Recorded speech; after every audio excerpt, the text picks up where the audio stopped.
I think it's going. There it is. We're live. All right. Hi, everybody. For those of you tuning in, we are at episode 32 of celebrating the brand ambassador. And I'm really, really excited to be here today with Jen Marshall and Adrian BIGGS. Hi, guys. Hi, everybody. So I'm going to start off with the first question I always ask everybody, which is, what is your current position within the company? And I know this is a loaded question, but what are your responsibilities within that role? So, Adrian, I'll start with you. You got a quiet moment. Okay, I have a quiet moment. So I'm now the Director of Trade Advocacy for North America for Bacardi. So for many years, I sat on the agency side doing all the execution, but now sitting on the Bacardi side, it's a lot of the strategic work around how we go and execute our advocacy programming and how we activate our people. And then a big part of it is creating the culture within our advocacy team. So that's kind of my two key functions right there. You summed it up so quickly. It was so nice. And I know there's so many layers to that, which we're going to talk about. Make it sound so easy. Exactly. It sounds so neat. It must be the New Zealand in him. You just package it. Yep. All up. Jen, so what is your current role? My current role is I'm now community advocate, still with Casa Lumbre, but with we've just launched a new.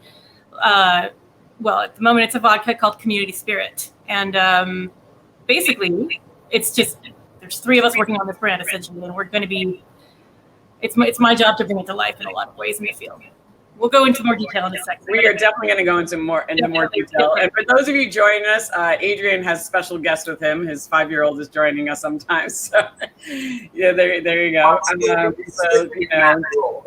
Yeah, exactly. So, just enjoy that. We always like to. I miss it. My daughter's now 16, so she's just now snarky. There's no giggling anymore. So now we're going to talk about it. And I brought this up because I fucked up and sent you guys the questions and mixed up vodkas because we all discovered that we all worked on a vodka brand at some time, which is really interesting. So Jen worked on Reka, Adrian worked on 42 Below, and I worked on Ciroc. So they all have their interesting stories in their weird way. But I wanted to talk about it because I don't know about you. I know I started off in 2005, and I know a lot of us started off. Adrian, I know you were over in London around that time. Mm-hmm. Jen, when did you start working as not until the last 4 or 5?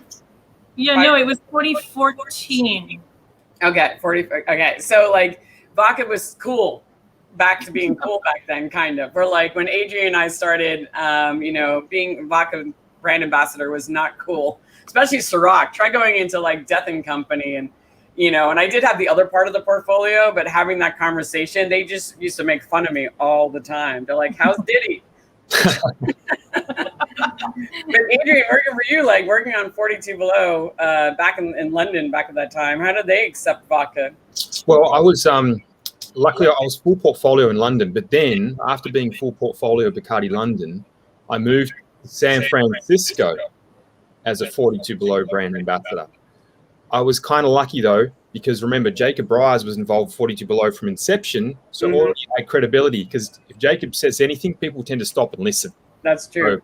So luckily enough, Jacob had built up the credibility of 42 Below, and Cocktail World Cup certainly helped that.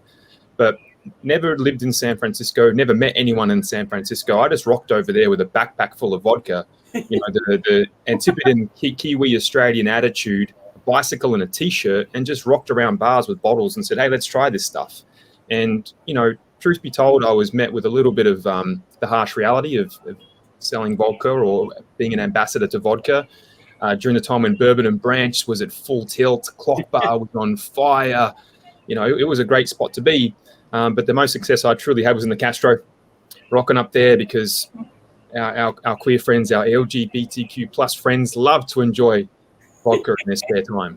And it doesn't hurt that he's very handsome and he has an accent. That helped a little bit.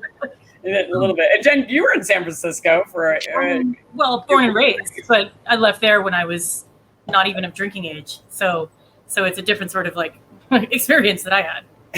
Yeah, probably true. I grew up in North Beach. I grew up at Vesuvio. Both of my parents worked at Vesuvio, so I literally grew up sitting at that bar, eating beer nuts and drinking Shirley Temples. So That's exactly. It's been in your blood since the day you were born. But working on Reka, like Reka was a cool brand. I mean, I mean, it had some street cred. You don't see it out there enough, but you see it slowly growing.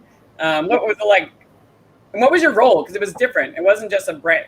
It was more of a traditional brand ambassador role, and you worked in an agency, correct? Yeah, I was agency based, and I think it was. I forget what the title was. I think it was like brand associate or something. I don't know. They were always weird with titles, but like, I was just the face of the brand in Metro New York. You know, Trevor was national, still is. Amazing. But I also, like, in addition to like both of you guys, I had the strength of the portfolio behind me as well. You know, I didn't necessarily work on the other brands, but it's like, you know, walking in, you know, with a William Grant product, a lot of doors opened, you know, regardless. But I had a lot of fun with that one. It was like, you know, the kind of events I was able to do. I remember doing 2 years. I did the Polar Plunge. I rented a bus and filled it with bartenders, and New Year's Day drove out in the morning and they jumped in the, like, you know, those kind of things that was so on brand. But you guys get to do some really fun stuff. Like, I know you didn't work directly for William Grant, but William Grant does some really, really creative stuff. Well, let's talk, actually, I know I have so many questions, but actually let's talk about, like, because portfolio is nice to have, but at the same time, I kind of envy people who have a specialty, like who get all the way in. They become the whiskey experts. They become the tequila experts, you know. I always envy them because I had to know about all the categories all the time, but I would never consider myself an expert on anything. Like, I'd always have to study up. If I had to give like a tequila training and it was an intense one for the trade, especially, I would have to like really like spend a good couple of days preparing, because I was like, I don't want to look like I don't know what I'm talking about. Where my friends, you know, the tequila ambassador just talked about tequila all day. And so they got really deep into it. So it just came naturally to them. How did you feel about that? Like, do you feel the same thing? Like, you don't get to be the expert? Yeah, a little bit. And there's not as much expertise to be had in vodka as there is in, say, tequila, for example. You know, let me find the nicest way to say that. But, you know, fast forward to working in mezcal, that was different. And it was very fun. Yeah, that's true. I mean, there's more of it with vodka. It's more about, you know, I tried to find the nuances to it. You know, Ciroc was made from grapes. So obviously then trying to like, I used to use Ciroc. The original Ciroc had so much flavor, so we could use it as a gin. So I would try to make that story. So trying to make it cool, trying to bring that out, but also learning the history. I loved caviar. So any way I could bring caviar into my world, I did. That was like my way of making vodka. I was like, caviar party, anyone? Like, you know, so. Oh, gosh. Exactly. Right. Well, Dan and I were lucky, right? Because we had really quite compelling stories, like Iceland and its purity, New Zealand and its purity. It was just an easy story to connect people to, versus if you're coming from maybe a country that's not known for its vodka or compelling vodka status or purity like message. Yeah. A little big there, but hey, you picked up. Exactly. Well, Adrian, what we were talking about is also, did you ever, you know, envy, like, you know, do you think it's more difficult to, when you have a portfolio, to become an expert on one specific category? Yeah, I would say so, but I would say, having come from being a bit of a sales guy for a full portfolio, then to brand specific ambassador, it really helped hone my skills of what you needed to be, how you needed to focus on being an expert in said category, which then helped me on my journey to go back to full portfolio again. Because once I could nail vodka, you know, and you're delivering trainings over and over again, you quickly pick up what your audience wants to hear about. Yes. And you can basically focus your next, I need to go learn about more about rum. All right, here's where I focus my attention. And especially generationally, it's quite different too. So in San Francisco, they just wanted geeky information back at that time. So I had to go on, you know, call up Jake and go, let's get scientific here, mate, because otherwise they're going to run me out of the door. So. Yeah, I hear this a lot on this show. Like, people always say that, you know, the biggest pressure they ever feel is when they have to present to the trade. It's like, you know, their peers, it's like there's this phobia. They're like, oh my God, somebody's going to call me out. They're going to know I didn't know. And that, you know, that imposter syndrome kind of comes rearing its ugly head. And I definitely felt that all the time. I was like, oh my God, please don't ask me anything that's like so far beyond. But then as you get older, you learn how to deal with that. You're like, I don't know the answer to that, but I can ask the distiller and he will. Right. Which is very cool. All right. So back a little trip down memory lane. All right. So I would, because you guys, I mean, I would love, if we had a longer show to get you guys to tell both your backgrounds, because they're both really impressive. So I'm going to sum it up to say they're very impressive. There's a long history in hospitality, bartending, running beverage programs, managing staff. You both have similar stories of getting promoted at a very early age to very senior positions where people are like, fuck, how old are you? Like, why are you like doing this job? But also, you also had to face a lot of challenges very, very early and learn how to deal with them. So it kind of prepares you for life. So I wanted to tell you, but still going in from the hospitality industry to becoming a brand ambassador, there's still challenges, right? So what were some of your challenges from transitioning from that world into this world? Jen, do you want to start off? Yeah, sure. One of the most poignant ones that I remember so well, still I remember it vividly, is the loneliness that I felt right off the bat. Like when I switched over to this role, the field role, where basically I no longer had a bar staff, I no longer had regulars. I didn't have anybody to complain about that annoying regular with, or to think it didn't work, or any of those things. It was really lonely in a way. And it's and then sort of part two of that answer is that shifting into that initiative, that self-starting kind of schedule. You make your own schedule, right? And you're just rolling off of having a schedule and showing up and, closing a bar. So switching it over and then finally realizing I'm not, you don't have to be lonely. The entire industry is your staff, basically, or your coworkers, or whatever it may be. But it was pretty palpable. I don't know, Adrian, did you feel the same? 100%. I had it here in my notes. One thing was understanding what you're meant to do every single day. Yeah. Because, I talk about it a lot yesterday with Elaine. It was about, you went to a bar and you understood the sequence of events that was about to unfold in front of you.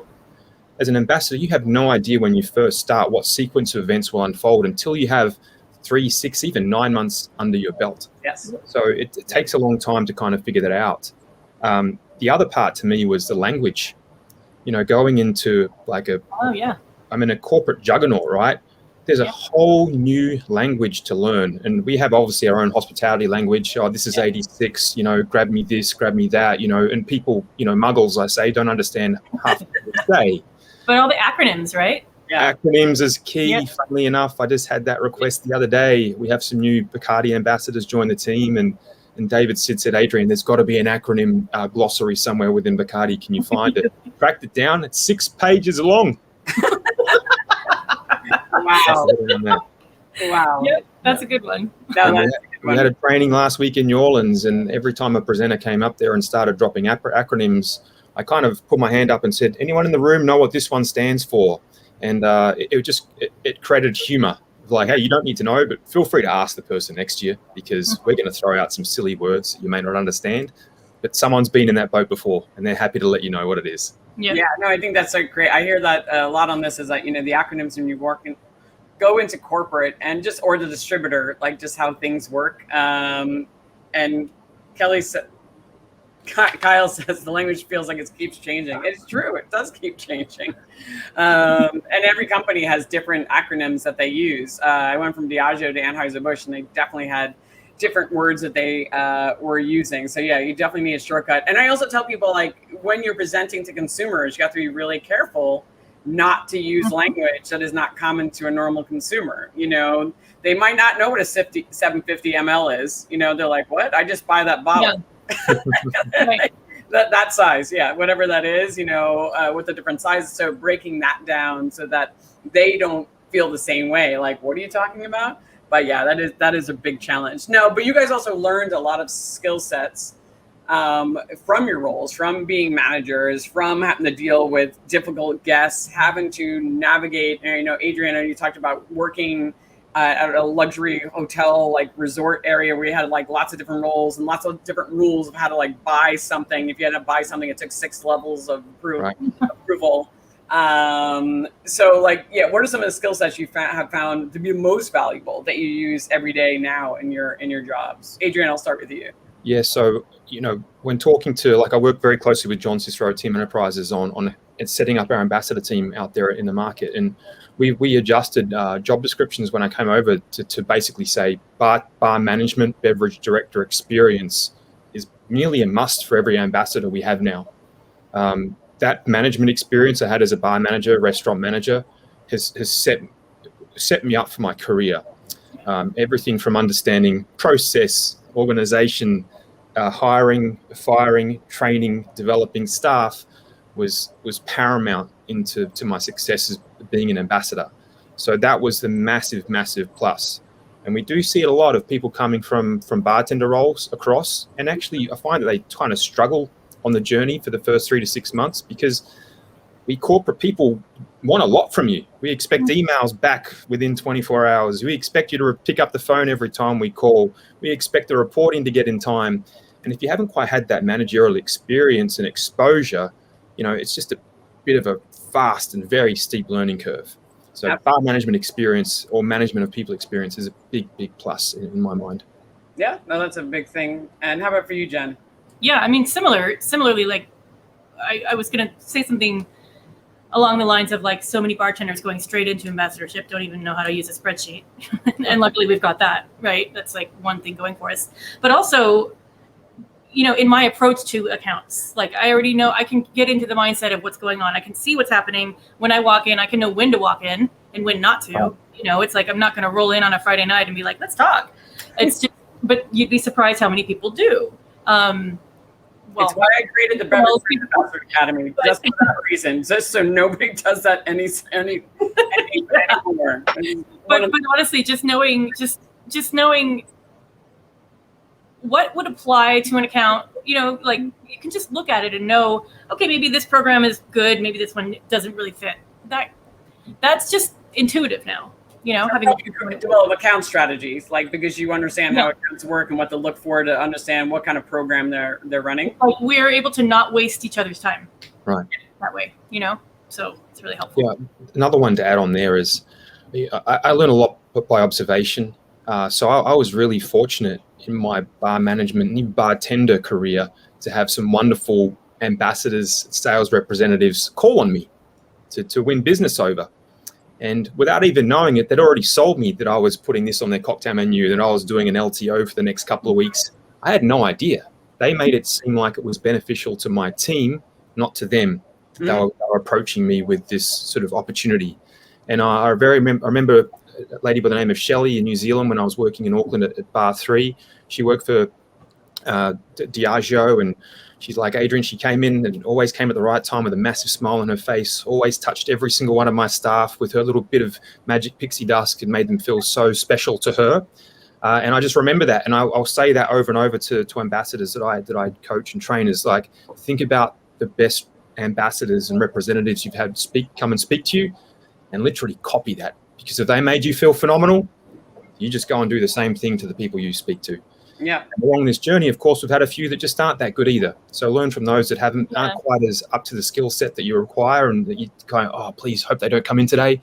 I think, what are they not quite doing right? And then just push that to the back and don't copy that. What would be something you've seen? Like, do you anything off the top of your mind? Like, when you that brand ambassador, you're just like, oh God, like, please. Getting drunk. Yeah. I mean, that's the top one. Yeah. That makes a lot of sense. Big time. Jerry touched on it, coming in at the wrong times and asking for business at the wrong times. And the other part is not knowing their offering to the standards of the account they walk into. Admittedly, you walk into a neighborhood bar where they don't like to geek out on spirits as much as most. And they could just give you a bit of a top line. Here's what's important about this, and this. You got to know your audience. So if they come in saying, oh, this vodka is phenomenal because it's been distilled 27 times, hey, we're probably going to roll our eyes and go, awesome. Yeah, have a nice day. I once was sitting inside PDT. Actually, I was standing outside PDT, and it actually wasn't brand, but it was a sales rep who had a flavored vodka. And he was just like, so what's this bar about? It's special. Like, I think this brand would really fit in there. And I was like, you obviously have never been in this bar. And then you have a flavored vodka. It was like strawberry. It was something really, that wasn't even like citrus. It was like, something like bubblegum or something. And I'm like, sir, I'm going to tell you right now, you go in that bar, they're going to throw you out as soon as you walk through the door. You need to know your audience. But yeah, I don't think he listened. I think he got in once, and I don't think it was a very fun experience for him. But no, it's a big one. But Adrian, you also mentioned, like, when you were working for the large corporation, you had to deal with a lot of politics. And right. You're now working for a large corporation, you have to deal with a lot of politics. So can you talk a little bit about that? Yeah, that definitely helped me on my journey being young in a hotel environment. Hotels are process driven, and that's why big fan of people that have come out of Applebee's, TGI Fridays, national account world, because they are so driven down to the processes they follow. But I vividly remember at Bar 3 to actually get a new product through the door. The meeting would have to be directed to the food and beverage director first before I could actually meet with the representative. If I wanted to get the product, I'd have to go through procurement, who'd then have to put it into a system that would allow me to order it. If I then wanted to put it onto the menu, I'd have to do a massive cost analysis of the cocktail, put it through the food and beverage accountant. Prior to that being signed off, then go put it into Micros to ensure the recipe was correct, then go and train the staff. So menu development in that space was a 6-month cycle. Wow. We couldn't be as sort of free and easy as we wanted to be, and that's helped me on this journey because being go-getters like we all are in this fantastic universe of hospitality, Bacardi, I'm like, I've got an idea, let's go. But the question is, does it link to the brand that I'm thinking about? Will the brand team appreciate the idea? Does it connect to the field and their goals and aspirations? Will the distributor enjoy this too and think that it connects to the customer and their goals of getting rate of sale and putting cases on the truck and into the bars? So having that knowledge early on in my career really helped me navigate what I'm going through day to day. No, that must, because most people, like, I find brand ambassadors to be some of the most creative people I've ever met. Like, and I'm so privileged to be in this world, and the creativity is extensive, but then it's like learning, I've heard this, like, learning, okay, it's a great idea, but is it scalable? Is it right to fit the brand message? Like, and learning to, like, stop for a second, like, before I present this or shoot off an email to my boss who has a million emails, like, maybe I should brainstorm it with a few people, like, flesh it out a little bit, and then present it to my team. Best advice ever. Yeah. Jen, I was going to say, I think you probably agree with that. I know you have a lot of creativity and stuff you're doing right now. Yeah. I mean, I've done so many crazy things, and I've been lucky to work with really amiable bosses who are like, yeah, go for it. When I have an idea, but, like, of course, if you can, like, prove that it's going to be worth it, I think once you've established yourself as somebody who's not trying to waste money, you can get a green light on a lot of things. That is true too. And once you understand the problem, you're working for a smaller company now, so you probably, your conversation is directly with the owner. It's not as many layers since there's only 3 of you. Well, actually, no, but a little different because they're in Mexico. But yeah, oh, that's true. That is very true. Yeah. All right. So when you were first working for Casa Lumbre, am I saying that correctly? Casa Lumbre. Casa Lumbre. They became. I'm still. Yeah. It's my Staten Island accent. It always makes it very hard for me to pronounce anything that's foreign or anything that has an accent. All right, so they became independent. So when you first came on, they were with William Grant, and then and you became the market manager, where you managed to roll with the distributor. And there, within Empire, you had a ton of contacts, right?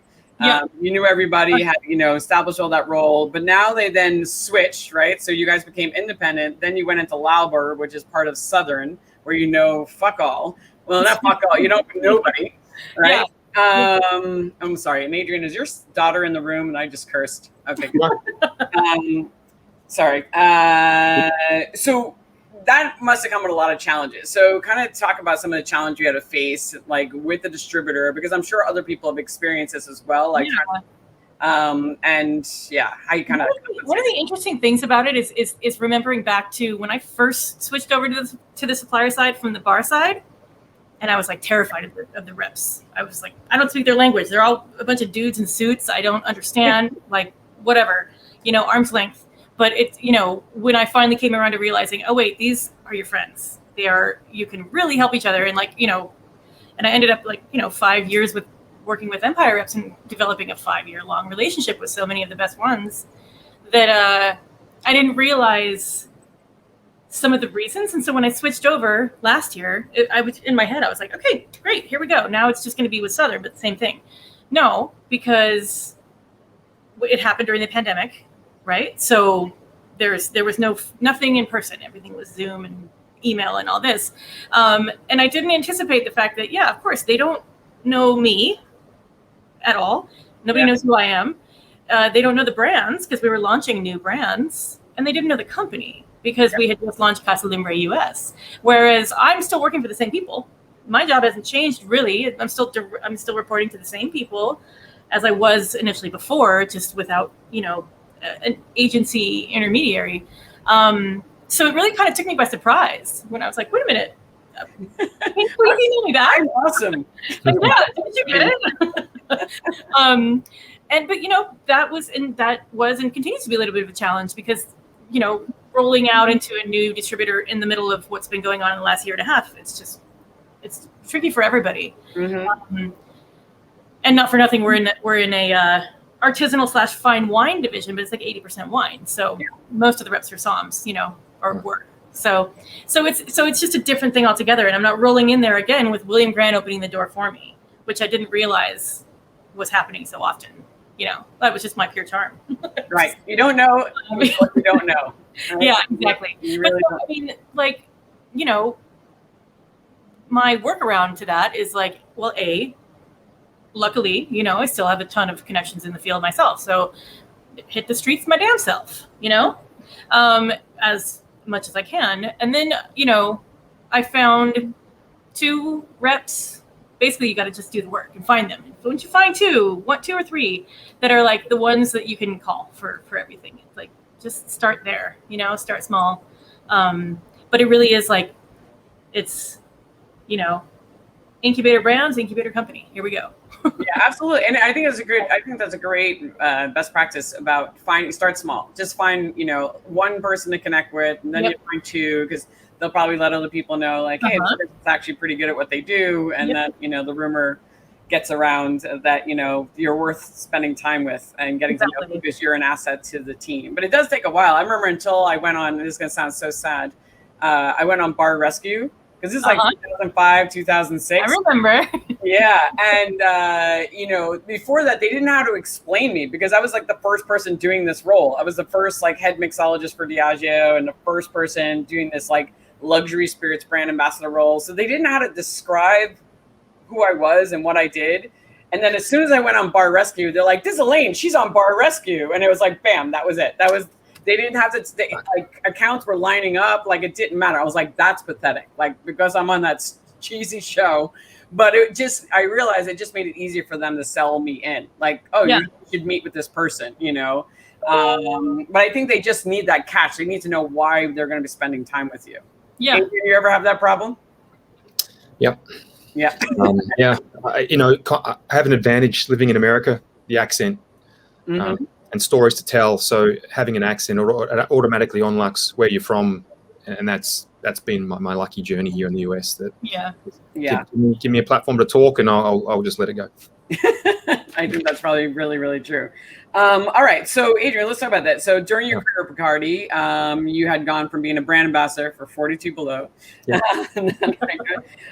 being the portfolio ambassador to becoming now you're the director of advocacy, which you're leading a team of 70. So, that's a pretty good career trajectory. All right. So, so obviously you're good at what you do. You obviously other people think you're good at what you do. But you must have utilized, there's definitely things that we all kind of use as like best practices or just a ways of working that other people then seem to notice. You're like, and now as a boss, I'm sure you're noticing it about some of the people on your own team. So what do you think helped you, like certain practices that you just did that you realized like, oh, these are the things, these are good to do. I'm going to teach it to my team now. And because they helped me stand out to the powers that be. Yeah, the first one in this world is, we said it earlier, if you've got two ears and one mouth, you should do double the listening than talking. It is vitally important, especially brand ambassadors. We all have a voice. We all want to be heard. We're alphas. We love being on stage. We've been generally phenomenal bartenders that have been in cocktail competitions, putting our all out there. So, give an inch, we'll start rolling off. But what I learned very fast, especially in a world that I was not so familiar with, I sat there and listened intently a lot to everyone I could. And every now and then, the opportunity when it was afforded, and this is something that I need to stress to young ambassadors, when the opportunity is afforded to provide an opinion or to say what your feedback is, step the F up and say something. Having 70 ambassadors as part of the greater Bacardi Gran Familia, you'll find 70 people on a conference call don't want to step up. But boy, do I notice when someone does, because they're putting their front foot forward. They're pushing all of the sort of their fears aside and saying, I've got something to say, let me say it. So that to me is, I love people to put their front foot forward and say things, but that's how I sort of got noticed, because when people would ask, I wasn't shy to step up, even if I was wrong. Right. Even if my piece was a little bit off kilter, the management team would be like, oh, thank you for saying something. However, this wasn't quite the direction we're going, but yeah, how about channeling your thought this way? So that was really important. When I was offered the opportunity to present, I took it with gusto. So, 70 ambassadors, you don't always have the opportunity to step up. Mm-hmm. When you get asked to do so, you step up and you prepare like it's your final exam at college or high school or whatever it is. You prepare, you over-prepare, because that is your opportunity to shine. So again, luckily enough, and I'll tell you, every time I got to speak in front of the big audience with the big bosses, I was shit scared. Yeah. Honestly, I'd be shaking in my boots up until the moment I got on stage and just let it flow. So I prepared. And I always look back to my bartending or restaurant days. And I keep saying this, everything's a sequence of events.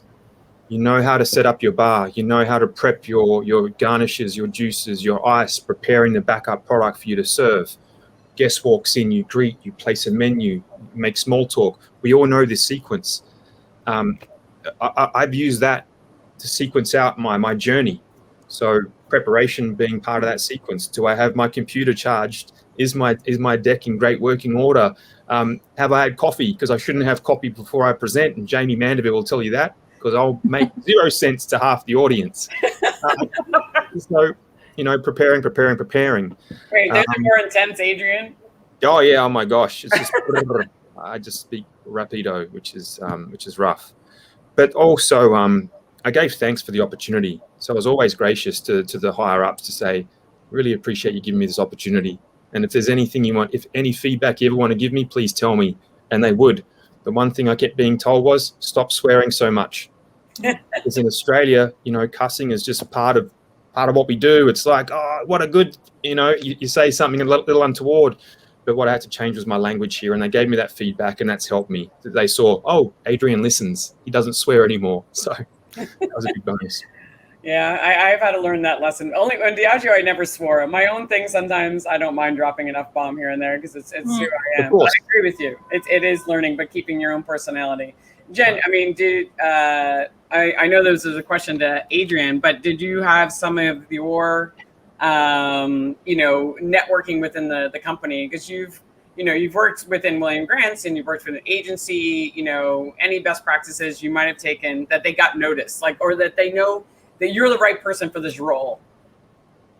That's a good question, and I don't have an immediate answer for it. That's okay. I realized I was throwing it at you, and I didn't. Yeah. I'm sure there is an answer, but it's not. Well, I know for you, you're really hardworking. You have a lot of skill sets. I don't think you're a person that is quiet, and you definitely. No, I've definitely gotten myself in trouble plenty of times because I don't have a filter, and sometimes actually I do have a good answer for this. One of the things, especially when I was, with some other brands, we'll just put it that way, I was often the only person in a planning room, a POS planning room, that had any bar experience. And so I didn't have, there were things that were presented that I just was like, that's a terrible idea. That's awful. Here's why, but I just didn't do it with grace, I guess. So I was just kind of a negative person, but really I'm like, trust me, I'm doing you a favor by not letting you produce this POS item that is not going to work for. You were a breath of fresh air, probably because you're being candid, like everybody. Except that I I've learned a lot, but in the beginning, I I definitely was like, well, that's stupid.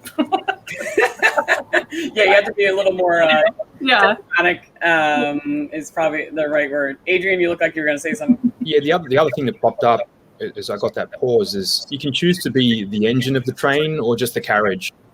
And more often than not, I always choose to be the engine. So if I saw that there was a challenge, I'd be one of the first to come up with a solution.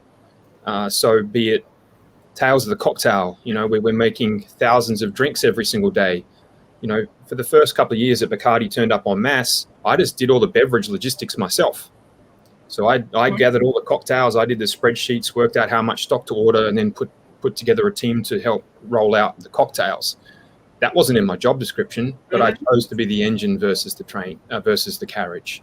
And that's I think that's great advice, because there's a lot of things. Diageo wasn't even at Tales in 2005 when it first started, and I went down on my own, and I was like, we need to be here. And then I got them involved for the first time. But, and even pitching seminars, like I tell people a lot in building your personal brand, I was like, nobody ever asked me to give a seminar at Tales. Like, I just did it on my own. Like, I just said, I want to do a seminar, and then I would bring in the brands. I would find a way to incorporate the brands. Kyle is asking a question. I feel like opportunities for positions beyond the brand ambassador role have changed over the years. We'd love to hear all your insight on how you navigated your next steps and any advice for young brand ambassadors for their next step. Jen. I'll go with that one. Honestly, do you remember when, like, I don't know, whatever, a good 5, 6, 7 years ago, the role of brand ambassador was like seen as a dead end. Like, there was nowhere to go from there. There was nowhere to go. There was nowhere to go from there. There was no promotion from there. It was a really like questionable job choice, because it was like, well, what after, Mm-hmm. And he's right. Kyle is right. There's like all kinds of new stuff now. But I think the main thing that I would say more than anything is that you have to familiarize yourself with sales, because it's a hybrid role. It just is, with the exception of a few, companies that just make sure it's not that. It's just, you're more of an asset to any company if you also can grasp the sales angle of it. Yes. Not to say like you need to go into like, you need to figure out distributor management right away, but understanding both sides of the coin is really what's going to get you beyond. Yeah. I mean, I was going to say, I'm going to give it from Anne-Louise Marquis from Grand Marnier, from Campari, right? Campari. Yeah, thank you. She had great advice, because she's living this. She has an amazing role. I love what she does. Her job is to bring happiness to people, and that's her job. But so to answer your question, Kyle, what her advice was, and I definitely agree with this, she started doing the job she wanted before she got the job. So she saw other positions that she thought were like very interesting, and she was like, I'd like to do that. Like, so she started, with presentations, to your point, Adrian, like she really wanted to become a big presenter for the company. So she gave presentations whenever she could. She'd be like, hey, I want to do a presentation on, and she would just create presentations and invite management to come see it. Like, I'm going to give a presentation about the difference of whatever it may be, like teaching them how to make cocktails or whatever it was. But she wanted to get noticed. So she just started, and then she started creating this role of delivering happiness, and life-changing moments, because she started coming up with those ideas. And then she would pitch those ideas. And then she proved the concept that this is something worthwhile to the industry. And then eventually she said, I want to do this job. Can I make this into an actual job? And that's how I actually got my job as the head mixologist. Was I just pitched it. I was like, nobody else was doing it. And I asked if I could. And so many people said no. And then one boss said, fuck yeah. Sorry, I cursed again. Like, hey, like I had a boss who believed me. So I think that's my words of advice. Figure out, like, if you see jobs that find yourself interesting, spend some time with those people, understand their job a little better, and then see how you can start doing a little bit of that role before you actually get the job. Adrian, what do you think? You guys both nailed it. Jen's portion on it. I'm giving you a high five, Jen. Yeah, literally both. It's a hybrid role now. Has been for the last, I'd say 5 to 8 years. It's really been hybrid. Some national ambassadors are true figureheads of the brands and aren't really asked to do the commercial part of the role, but it's definitely gone that direction.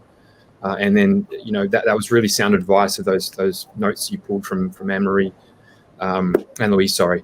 And Kyle's on our team, so just an FYI there. Funny that. So he's probably putting me on the spot a little bit here, But what I can say is there's been some phenomenal opportunities afforded people within the Bacardi's, Gran Familia, be it Jamie Mandeville, now our Trade Director of Education, be it Colin Appiah, who's, our Multicultural Advocacy Director. There's those, and look, those roles were created because Jamie and Colin were like fighting for it. They pushed for it. Mm-hmm. Luckily enough, I have a fantastic boss in Heidi Vargas that saw the need and was like, Adrian, if you think it's the right thing, please rubber stamp that, make it happen. So she put faith in me, but also, knew it was the right moves and was like, rubber stamp that all day. And I'm very blessed with the team I work with. And then Kyle's on this journey with us, that there's been an opportunity abound for that guy. But Kyle, please listen into what Elaine and Jen just said, because it's vitally important. And I think, Adrian, to your point, you said before about putting your foot forward, Kyle is putting his foot forward. He is. He's listening to your advice. So way to go, Kyle. All right. So, okay. All right, let's talk about a little bit about social media, right? Because being good on social media has definitely become, an essential skill for brand ambassadors. And I think some of us are still all figuring it out, right? But it's important because it's one for building one's personal brand as well as your professional brand. But I've also discovered some companies have very different policies. I mean, some like brand ambassadors aren't allowed to have social media. They can't be associated with their company at all. They have to have just a personal account. But I know, like Adrian, you have a huge team. You have a lot of strong personalities on there. Some of them have their own personal platforms that I know Bacardi supports. But I'm assuming there's like guidelines. I don't know are you able to share some of those? Yeah, it's the classic guidelines are BIGGS compliant straight off the bat. Right. So we have to conform to what BIGGS has set forth as a trade organization for us. Which is tricky because we have to communicate constantly to the team what those requirements are.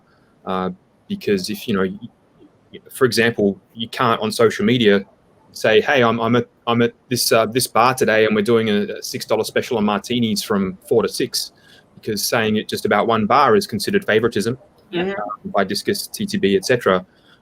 But a young ambassador might be so excited to go, "I just got this first feature. We're doing $6 martinis. Got some oysters on the side. I can't wait to celebrate this with the universe." And it's just they don't recall the importance of being within those BIGGS compliant in that space. What we do encourage. What's BIGGS? Oh, there we go. Distilled Spirits Industry, basically council. I can't remember the exact acronym. Jen, can you remind me the acronym? I actually don't remember the actual acronym either. It's council. What BIGGS stands for? Yeah, exactly.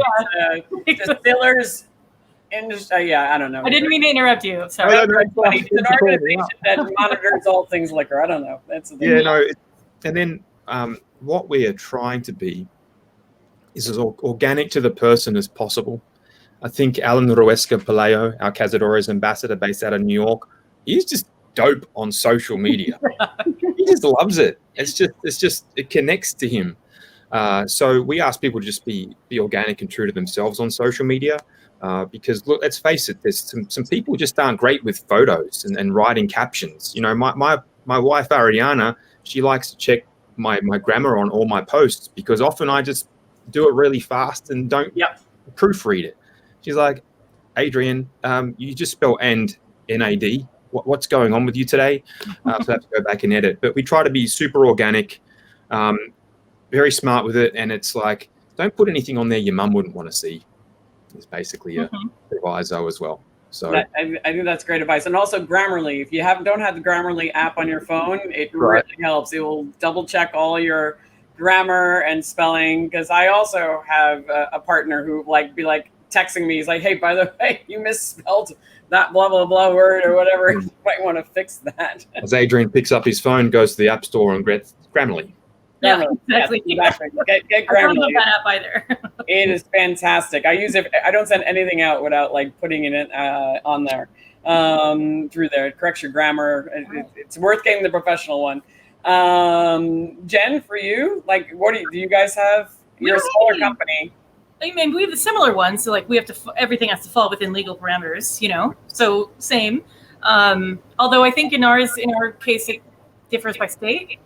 Like, I don't know if we have an overarching rule. It's sort of like if you know, in New York, you have to mention 3 accounts. In California, maybe not. But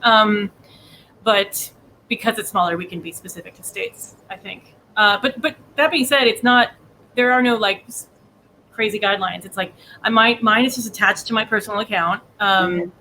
I'm no Luddite, but I'm no Kayla Mata when it comes to social media.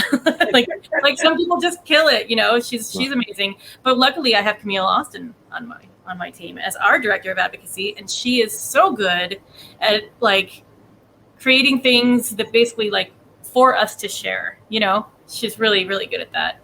And we're also now working with a marketing company with Wyden Kennedy, who are sort of like controlling the social media for my brand, my current brand, and I can just share that stuff. So I'm just like, that's great. Like to sit back and share things.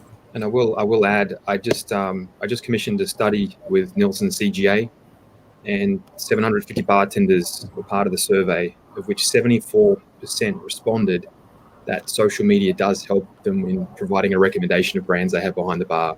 Wow. Yeah, it's social media is still a big tool for them to, wow, you know, vision of what brands are doing out there. And maybe if they've seen a great story or a great post on Grey Goose vodka, it just might remind them on that shift that Grey Goose is a fantastic vodka, and I'm going to make a martini with it for the guest that walks in. Yeah, so that's really, really good to know. No, I always ask the question because it is, you know, people have had different things about building their personal brand. So, you know, they've had that conversation with the brand and say, hey, so this is who I am. Like, I really love fashion, and I believe this ties into the brand. So I could keep it separate, or I can incorporate the brand into my world. Are you cool with that? This is like what I do. And so that way they can build together. And I think that's a good conversation to have, you know, or what images, you know, and I think most of the images are pretty obvious of what you shouldn't be putting out there in your feed, like drunken photos, you know, and any nudity, like, but still, like, you know, but there also might be things you're not aware of, like, okay, so these are the general things I shoot all the time, like I shoot par menu, whatever it is, and like just letting them know, like, these are the things that I have a theme, and this is what I usually do.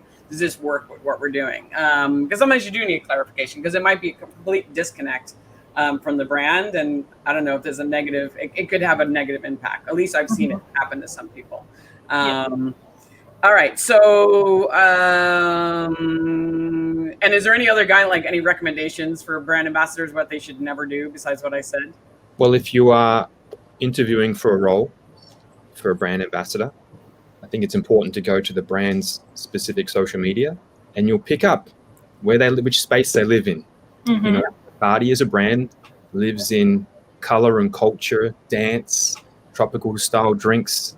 And if you can embody that in your interview process, you pretty much got a leg up.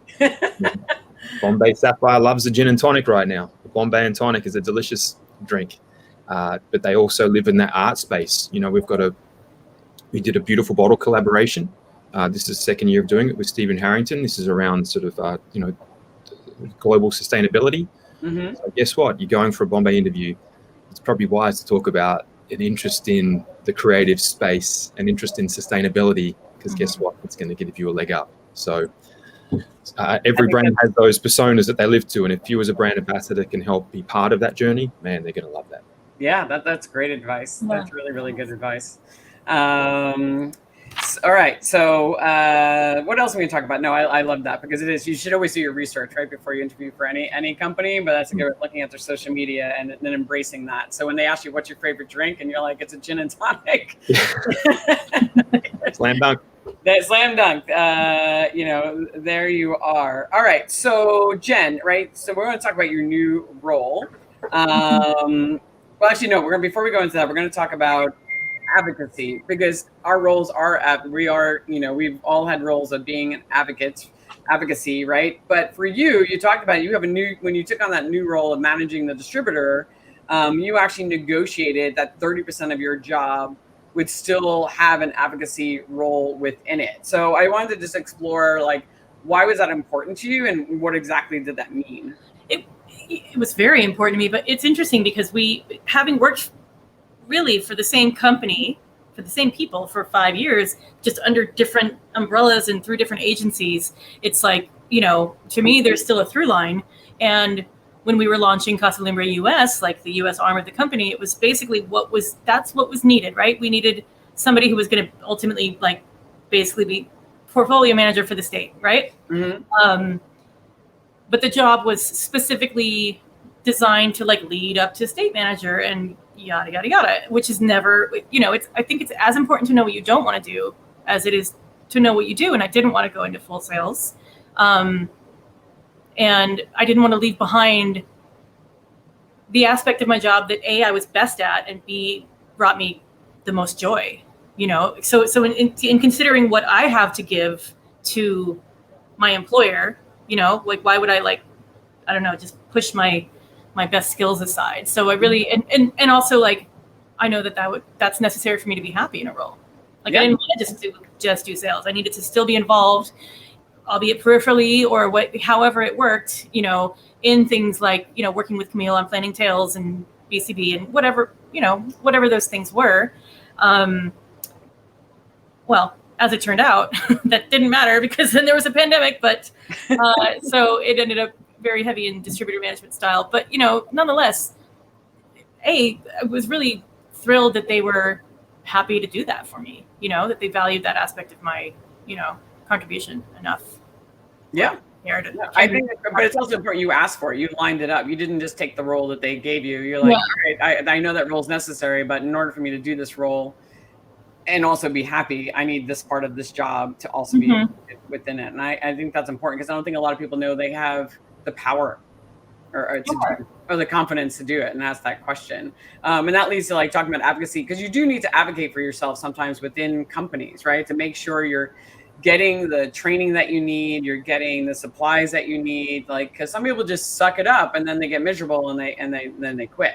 So Adrian, I don't know if you've had any experience of like yourself, like of just advocating for some things to make sure that, you were happy. Yeah, of course. And we have a pretty good process, I think, where we have to book time with our managers to talk through, where our career path's going, what journey we're on, some goals we have. And that's a great time for us to say, hey, I'd love to know more about forecasting. I've been pigeonholed to advocacy for a long time, but I don't understand commercial forecasting. So I can go and ask for that. Mm-hmm. And they'll be like, oh, let me see you up with the best forecaster in the business. He happens to be in California and, they do it really well. So I'm going to send you on that journey. So we have culture set up that you can go and ask for that. I know, having been an ambassador for many years, I try and hear out every ambassador and their needs, but I try and beat them to it, be it through media training, be it through being a better storyteller. We just did a fantastic planning workshop in New Orleans. It was so nice to be there, to go out and see the trade. And I let Matt Tides, who works with us, created a phenomenal agenda, knowing exactly what the ambassadors needed to do to get through the next 6 to 12 months. And, he got so many high fives for taking us on this journey of understanding commercial acumen within the business, how to be a great storyteller, which leads into being a phenomenal educational resource to the trade, and then how to legally build programs in markets. So we gave these guys a bunch of tools. So we try and beat them to the pun, but also we're an open door of like, hey, what challenges do you have? How can we help you? Yeah, I think that's really great. And Jen, you also had I think it's amazing that you guys are spending that much time on the training, giving them those tools. And beating in punch is nice, because knowing that your bosses are actually paying attention to what you need is like half the battle. It's like, oh, somebody cares. Somebody actually noticing that like this is a need before I even have to ask for it. It probably goes a really, really long way. Jen, I know we talked about this too, because you were also saying how you had to advocate when you first got the job working, I think it was before Rika, that you had to advocate to go to Tails. Well, I mean, because basically my role was based in Metro New York. And so in the beginning, it really wasn't obvious to them that made sense. And I had to literally, I had to actually basically submit a report. Basically, like, this is a percentage of bartenders from New York that are going to be there, and explain how New York is the most liquid of cities. I could meet somebody in Portland and then they'll be managing a bar in New York the next week. It's like that the industry was not so segmented by market, but it's actually national. Well, it's international, let's be honest. But in the beginning, I really had to sort of prove it, make him understand that there would be an ROI for that. And That was for both Tales and for Portland Cocktail Week. All these, things that I was like, listen, it's gonna make me a better employee for you in this market if you, invest in this for me, and it worked. Yeah. No, it makes so much sense. I had to do the same thing. Diageo, it was not obvious to them that when I was just based in New York, and then eventually my role became national, and that was a little more obvious. But in the beginning, like getting Diageo into Tales, but also just and Portland and all the cocktail weeks, and they're like, I don't understand. And I did have to sit down with them because, when you work with a corporate company, they don't go to these things. Like, going to Tales was not something in their mindset. Going to bars is not something people from Diageo do. They just don't. So having to show them, but you do, and to your work, like if you aren't an advocate, you have to give a case study. You sometimes do have to fight and be like, okay, so this is why. Like, I had a call. I was like, here's a list of my accounts. I know we're going down the Tales. Like, so I will have a chance to socialize with them, take them out to dinner in a different outside of the bar when they're not working. Yeah. And giving them that proof and being like, okay, so this is what I plan on achieving. So you do have sometimes give your bosses a reason, and it's not wrong because they're like, it's not their world. So to them, it's the party. Yeah, and to them, they really, if they don't know, they don't know. And it may sound like I'm just trying to go down there for a party. Yeah. So you really have to sort of, advocate. Yeah, and also for the training, sometimes if you don't have as great a company as as Bacardi behind you, and asking for what you need. Like I realized that my PowerPoint skills, need me to be upgraded, and I really like a class, or I realized my storytelling skills. Like I was so grateful, Diageo brought in a corporate trainer for me to teach me about presenting the brands and also being in corporate meetings and how to present to the executives. And it did so much for my career, and it was something I asked for, and then they took the time and spent the money on it, which was fantastic. So, but it is knowing that a lot of people know that they should ask for something, and sometimes you're working in a really tiny company, they don't have the means. So just knowing where you are, and it's like, all right, well, I know in the next I know what I need, and I'm going to go to another company. Yeah, if you're expressing interest, they at least know that that's an interest of yours. Yeah. Down the road, So no, absolutely. All right, so now I want to talk about. So Jen, let's talk about your new role because it's such a unique role. So let's talk about it. So because you're the community advocate. For the portfolio, for the vodka. Just for the community spirit. The community spirit. So tell me the inspiration behind this role and what your goals are. So, I mean, this was, we just launched really last month. So it's all very brand new, although we've been working behind the scenes for a little bit longer than that. But this is still a Casa Lumbre product, but it's sort of like, it's like a little bit of a step to the side. And we started with a vodka because vodka is the easiest liquid to exploit, frankly. It's basically like we the brand only exists in order to get back into the community, and so we're working on, we have pretty lofty goals, equality, equity, opportunity for all. Is that too much to ask? But it's actually, so I mean, my goals and my challenges are kind of one and the same, which is like to prove that this is a viable business model. It just really is that the doing the right thing is the profitable thing at the end of the day. But I want to stop you one second. There was an inspiration behind this, wasn't it? It was the right. Well, there were a few, and I'm very proud to say that part of it was some of my actions when we launched Abasolo in May of 2020. It was just right when buyers were starting to, barely crawl back out of the swamp, and it was just, I was like, we can't sell something right now. We can't roll in and try and sell a delicious, wonderful but niche vodka whiskey at the moment. And they listened, and they came back with here's what we're going to do. We're going to donate 100% of our profits from this brand to another rally for the first 6 months, I think it was. Because we had to launch, it was in the warehouse, right? But doing those kind of things with making the first taste be a good one, with always just an ear towards how can we help our hospitality community. That's the whole thing. And then, we did a few other things. We organized the industry cleanup after the protests, and just always, I was doing what I could to hire out of work bartenders for whatever I needed for, deliveries or spreadsheet fillings or whatever it was. I always just did everything I could for that community, but also she was incredibly moved by the Hong Kong protests and sort of a thought of like, look at these people putting everything on the line. What do we stand for? What do we stand for, really? And so, having this platform as we do, it just sort of was birthed into this like, let's do the right thing. We can do it. We can do this. So it's a totally different model. It is, and that's actually going back to what my challenge is. It's like presenting this idea that's never been done and getting people to understand it. So it's not performative box checking. Right. It's not like I'm not going to have a rainbow logo in June. It's nothing like that. It's not even like dollars donated to XYZ. It's actual like quality of life impact stuff on the ground. That's going to make. Amazing. Do you have the bottle there? Yeah. Because I think it's really, Adrian, have you seen it? So it's the label itself is well, it's a blank canvas because it's your space, it's not ours. And the idea is that we'll never talk about the liquid again. It's also delicious though. It's still Casa Lumbre, not for nothing. But it's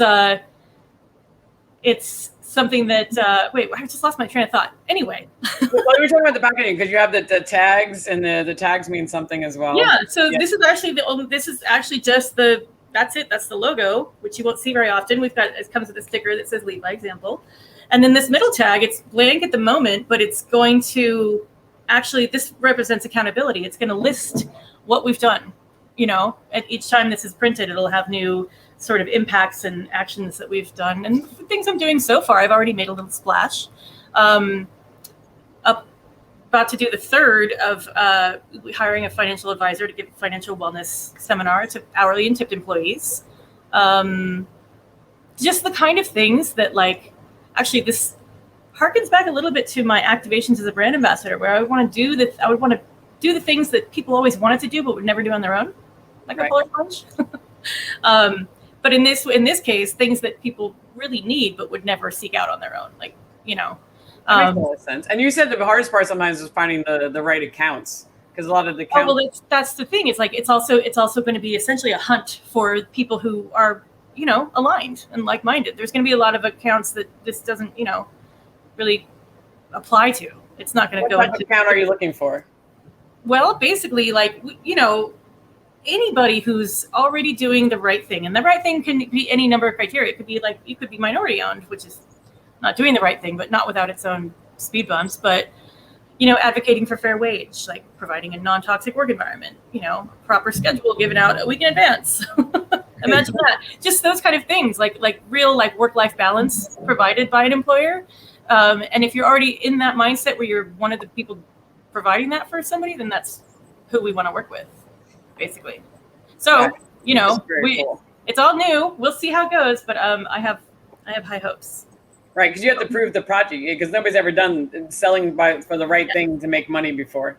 Exactly. and we're not putting our name on anything. It's not even about splashing a logo anywhere. I don't even care if you use it on the menu. It doesn't matter. It's just, let's see, what can I do for you? It's really us. I have a microphone and I'm giving it to everybody else. What do you need? Hey, if the proof of concept works, you're going to revolutionize the space. And that's a benefit of also working with a smaller company. I think sometimes you might have a little more flexibility. I mean, Adrian, I know Bacardi does a lot of cool things, but I don't know if they might be able to do something. I mean, they do a lot of good things for people. I know that.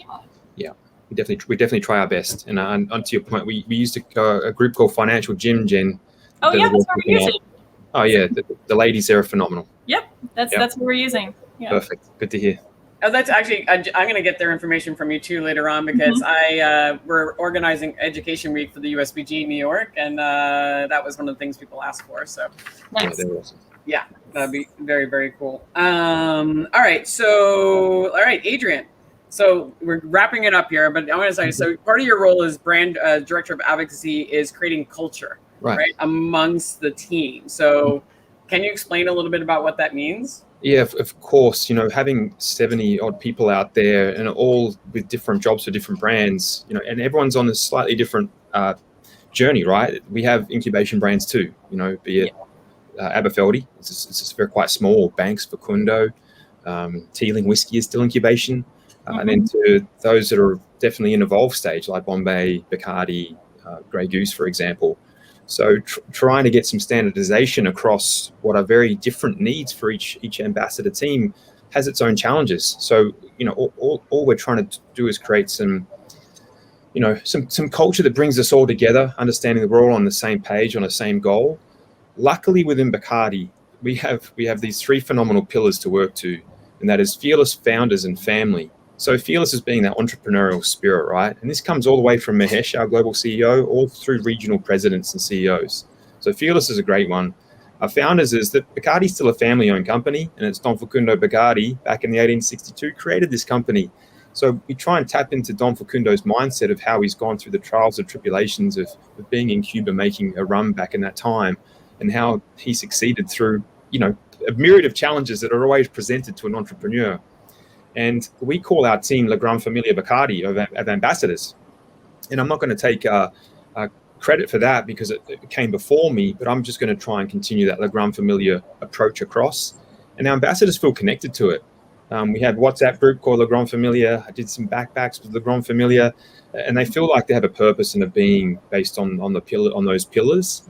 And all I have to do is maintain that culture, and that's through being consistent in the approach, leading by example with those 3 pillars, and then also fighting the fight for the team. They don't see it behind the scenes, but I'm obviously, I've got the gloves on with some of the brand teams every now and then going, hey guys, let me fight for these guys out there in the field. They're doing some really valuable work. And if you're asking them to zig when I'm suggesting they zag, let's debate that out, because that zig might actually take us off where our customer needs to be. So, they don't see it a lot, but boy, those boxing gloves, I love it every now and then to get with a great marketing person to just throw down and have a good old-fashioned chat with them to talk about their goals and how I think their goals could roll out to the ambassadors that we have out there. So that's kind of the focus, is a big part of my job. And I love culture. I've been fortunate to work with some fantastic companies. I did a little stint with Disney Cruise Lines, and Disney is the culture kings, right? So my short stint of 6 months with them, you basically become indoctrinated into the world of Mickey Mouse, but the culture makes sense and people just will follow that through. So it plays to my strengths, I think, pretty well to be a culture guy, and lucky enough I can take the team on that journey. No, I think that's fantastic. I mean, I think down in Tails, speaking of Tails, I think Bacardi ambassadors, there's more Bacardi ambassadors sometimes than there are bartenders in a room. Yeah. there's so many of them, which is amazing. But also, it is important because it makes it a company. And of all the Bacardi ambassadors I've interviewed from around the globe, they all say the same thing. They love the culture of the company. So you are very lucky, and your brand ambassador team are lucky to have you fighting for them, because that means a lot. To have that, and somebody who's actually done the job, so you actually understand what they're feeling and what they're going through, is such a big difference than reporting to somebody who has no clue of what you do on a daily basis, which I think a lot of people suffer through. Like, they work for an agency, and that agency, they don't know sometimes. Not always, but sometimes. All right, so I'm going to wrap this up with, I always ask this last question because I think it's really important. What is one key lesson that you've learned while being a brand ambassador that you wish you knew when you first started? Who's going first? I'll go. This is something that I actually still look at this photo. There was a massive graffiti in Brooklyn near my house that said, "Nobody cares if you don't go to the party." Which, if you're hosting the party, that's different. Yes. But literally, nobody cares if you don't go out 7 nights a week. Like, if you're like I had this when I started. It was very much like, oh, I have to go. I have to be everywhere. Nobody cares if you don't go to the party. Exactly. Yep. I think that's really, really great words of advice. Adrian? I got 2 here. One is very quite functional, and that is know how to build a PowerPoint presentation, please. Yeah. Go. There's so many great tutorials on YouTube, or invest a little bit of money of your own to go and learn how to build the deck, because the world we live in, whether it's a small company that Jen works through to a behemoth like myself, we communicate via PowerPoint. Unfortunately, yes. Yes, unfortunately, yes. But having the skill set there to just navigate through PowerPoint, to put something compelling on some pages, it's going to help you in your future career, guarantee it. And the other one which is more sort of personal, which I implore people to do, is find a mentor, please. Find someone. Yeah, please find someone, and it could be in this industry outside, just to help you on your journey. I don't think we ask for help quite enough. You know, one of my mentors is actually my mum. She's been in a strong management career her whole life, and every now and then I just give her a call and go, hey, here's some of the challenges I face. Can you help me through this? And she's willing to bend the knee, obviously with her son. It's a given. But I find it's just, she's got some sound advice. You know, she's years older than me. She's been doing this forever. And she's just like, Adrian, this is what you're facing. Try this out. So please find a mentor. And I do find, I don't like to sort of generationalize this, but millennials, which I'm on the cusp of, being born 1980, don't like asking for help. We want to figure it out for ourselves. But guess what? There's some experience out there that can help you, you know, grow, nurture, and become a big, beautiful flower faster than you could possibly figure out by yourself. Yeah, so, I mean, most people, I think it's most people feel like somebody's judging them. Like, oh my God, if I ask that question, you know, so finding somebody that you're like, I feel comfortable with, and they're not going to judge you. You know, it's like, okay, you don't know this. That's okay. You know, sometimes I find I'm like, I'm not going to ask my boss because I realize they are judging you. So like, what? You don't know that? But finding somebody outside of that you feel comfortable with, yeah, it's such a great words of advice, because, you know, there's so many things we don't know, and there's no reason you have to struggle to figure them out. Somebody's already done it before. So there's so much great information out there, and there's so many people that are willing to give it to you. I used to say that about this industry. It's like, if you're willing to learn, there is somebody willing to teach you. Always. It's probably one of the most giving industries in that way. There's so many different people out there who have experience, and they love sharing it.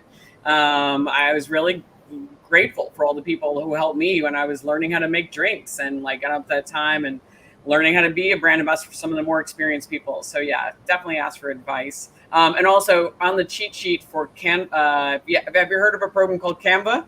Right. Yep. Yeah, so PowerPoint, if you want a cheat sheet, I use Canva a lot for like making my PowerPoints look very pretty. Or steal somebody else's that you like the format of, and then just utilize it. Sound advice. If you need if you need to do one really, really quickly and it's not your strong suit. But Adrian and Jen, this was really great. I really appreciate you two coming on and all these great words of advice. So thank you. My pleasure. And I hope to see you in person at BCB. Sounds great. Hope so too. Yeah. Okay, cool. All right, guys. So thank you so much. Have a great rest of your day. Thank you. Bye for now. Bye.